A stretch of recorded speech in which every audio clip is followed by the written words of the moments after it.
وہ چبا چبا کر بولی اور فوراً ہی نیچے چلی گئی۔ طارق نے غصے سے دیوار پر مکہ مارا۔ 2 دن میں ٹھیک کر دوں مگر… وہ کرتے ہوئے طارق نے فیصلہ کیا کہ اسے اب ایمن کو نہیں منانا، وہ اس کے بہت نخرے اٹھا چکا۔ طارق نے گھر سے باہر اگلا دن طاہر نے گھر سے باہر گزارا تھا، پھر گاؤں چلا گیا اور شام ڈھلے گھر لوٹا۔ ایمن اس وقت مہرنسا کا فون سن رہی تھی، جس نے چھوٹتے ہی پوچھا تھا، تمہاری طارق سے صلح ہو گئی؟ آپ سے کس نے کہا؟ ایمن جزبز ہو گئی۔ کون کہہ سکتا ہے؟ لیکن دیکھو، سیدھا سادہ شخص ہے، اسے زیادہ ستانا نہیں، مہرنسا نے تمسخرانہ انداز میں کہا۔ ایمن کو آگ ہی لگ گئی۔ ہمارے گھر میں کیا ہو رہا ہے کیا نہیں، اس سے آپ کا کیا مطلب؟ پاپا کٹنی بن کر سنگن مت لیتی رہا کریں۔ میری طرف سے جہنم میں جاؤ، صرف یہ کہنے کے لیے فون کیا تھا کہ خدارا لڑ جھگڑ کر میرے سر پر مسلط ہونے نہ چلی آنا۔ میرے باپ کا گھر ہے، تمہارے باپ نے جہیز میں نہیں دیا تھا؟ وہ بدلحاظی کی آخری سطح پر تھی۔ اچھا تو کیا تمہاری ماں جہیز میں لائی تھی؟ یاد کرو، اس بار میں نے نہیں تمہارے باپ نے تمہیں شادی کر کے گھر سے نکال کر جان چھڑائی ہے۔ مہرنسا کا وہی انداز تھا، جلا کٹا گلستہ۔ ایمن نے بہت زور سے بٹن دبا کر کال ختم کی۔ یہی وقت تھا جب طارق نے اندر قدم رکھا۔ اس نے چڑھتی سی نگاہ ایمن پر ڈالی۔ وہ وہاں رکنا نہیں چاہتا تھا، مگر ایمن کی طرف متوجہ ہو گیا۔ کس نے کہا تھا کہ میری شکایتیں میری سوتیلی ماں سے کرو؟ طارق شدر سا رہ گیا، ایک نظر ایمن کے سلگتے چہرے پر ڈالی۔ غصہ خوبصورت نقش کو اور بگاڑ دیتا تھا۔ وہ دیکھ رہا تھا، کاش ایمن بھی دیکھ سکتی۔ سوتیلی صحیح، تم نے کسی طرح اسے ماں تو کہا۔ وہ تمسخرانہ انداز میں ہنسا۔ خوب کان بھرے ہیں اس عورت نے۔ اس کے لہجے میں ٹون ایسی کہ ایمن کو یقین ہونے لگا وہ بہانہ کر کے سارا دن مہرنسا کے ہاں گزار کر آیا ہے۔ شاید کسی نے بھی بات کرنے کی تمیز نہیں سکھائی۔ اب تم سکھاؤ گے؟ وہ خواہ ہی منہ لگ رہی تھی۔ فضول بکواس مت کرنا۔ طارق کو غصہ آنے لگا۔ میری ہر بات تمہیں بکواس لگتی ہے؟ وہ تن کر کھڑی ہو گئی۔ طارق کا راستہ رک گیا تھا، وہ فوراً وہاں سے جانا چاہتا تھا۔ ایمن کی زبان سے کچھ بھی بعید نہ تھا اور وہ نہیں چاہتا تھا کہ اس کا ہاتھ دوبارہ اٹھے۔ دفع ہو جاؤ، خواہ جھگڑنے کے بہانے۔ طارق نے اسے دھکا دے کر ایک طرف ہٹایا اور بیڈ روم کی طرف بڑھ گیا تھا۔ ایمن لڑکھڑا کر صوفے پر گری، پھر آؤ دیکھا نہ تاؤ گلدان اٹھا کر بیڈ روم کی طرف اچھال دیا۔ دروازے سے ٹکرا کر کرسٹل کا خوبصورت گلدان کرچی کرچی ہو گیا تھا۔ اس میں اور کیا کرچی کرچی ہوا تھا اسے خبر نہ تھی۔ کون ہو؟ یہ سوچ کر مومو نے جھجکتے ہوئے SMS کیا۔ پیغامات کا نہ ختم ہونے والا سلسلہ تھا جس نے اس کی جرأت بڑھا دی تھی۔ تمہارا عاشق؟ ایسے بے باک جواب پر وہ دھک سے رہ گئی۔ کیا چاہتے ہو؟ تمہیں فوراً جواب ملا۔ میرے بارے میں کیا جانتے ہو؟ اس نے پیغام بھیجا اور انتظار کرنے لگی۔ اس بار جواب آیا۔ 2 لمحوں کی دیر ہوئی۔ وہ ایک دن کی بات نہ تھی جس دن سے موبائل 9 کے پاس ہو کر اسے میسج آ رہے تھے، ایسے میسج جن کے سہار سے وہ سارا دن نہ نکل سکتی۔ خوبصورت الفاظ، اس کا بہت بار دل چاہا کہ 9 سے اس کا ذکر کرے، مگر پھر جھجک آڑے آ جاتی۔ بہرحال 9 کا واقف ہی تھا۔ SMS آ گیا تھا۔ اس نے کھولا، پڑھ کر دماغ بھگ سے اڑ گیا۔ مومل وقار الحسن، 3rd ایئر، آنکھوں اور بالوں کا رنگ ڈارک براؤن۔ گھر میں بہت سے درخت ہیں، کتابیں پڑھتی ہو؟ سنو، تمہیں کچھ اچھی کتابیں بھجواؤں؟ مومو نے گھبرا کر موبائل آف کر دیا۔ ہتھیلیوں پر پسینہ اتر آیا، دل دھک دھک کر رہا تھا۔ کون ہے یہ؟ میرے بارے میں اتنا کچھ کیسے جانتا ہے؟ اتنا کچھ نہیں، سب کچھ، سب کچھ۔ اس کے ذہن میں ایک دم کلک ہوا تھا۔ 9 کی بچی؟ اسے بے طرح غصہ آیا۔ کس کس کو میرے بارے میں بتاتی رہتی ہے؟ یا اللہ، اس نے کتابیں بھجوا دیں تو؟ مومو نے گھبرا کر موبائل آن کیا۔ وہ دو میسج فوراً آ گئے تھے۔ مومو نے پہلا میسج کھولا، تبھی کوئی تیز آواز سے اندر آیا تھا، اتنی تیزی کہ وہ موبائل چھپانا ہی بھول گئی۔ اس کے چہرے کا رنگ اڑا تھا، ساکت نظروں سے آنے والے کو دیکھ رہی تھی۔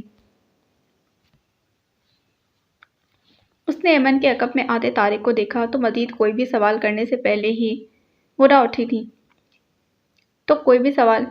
مزید کوئی بھی سوال کرنے سے پہلے غرابت غائب ہو گئی۔ ایمن ہکا بکا سی کھڑی رہ گئی، دوسرے ہی پل بڑی سی چادر میں اپنا وجود چھپائے آ گئی تھی۔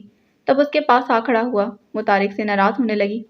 کب سے کہہ رہی ہوں میں نے تم دونوں کی دعوت کرنی ہے، تم ٹالتے چلے گئے۔ آج بھی ایک فون کر لیتے، میں طاہر کو روک لیتی۔ جواباً وہ ہلکا سا مسکرایا۔ یہ ایمن ضد کر رہی تھی کہ سدرا سے ملنے جانا ہے، اسی کو چھوڑنے آیا ہوں۔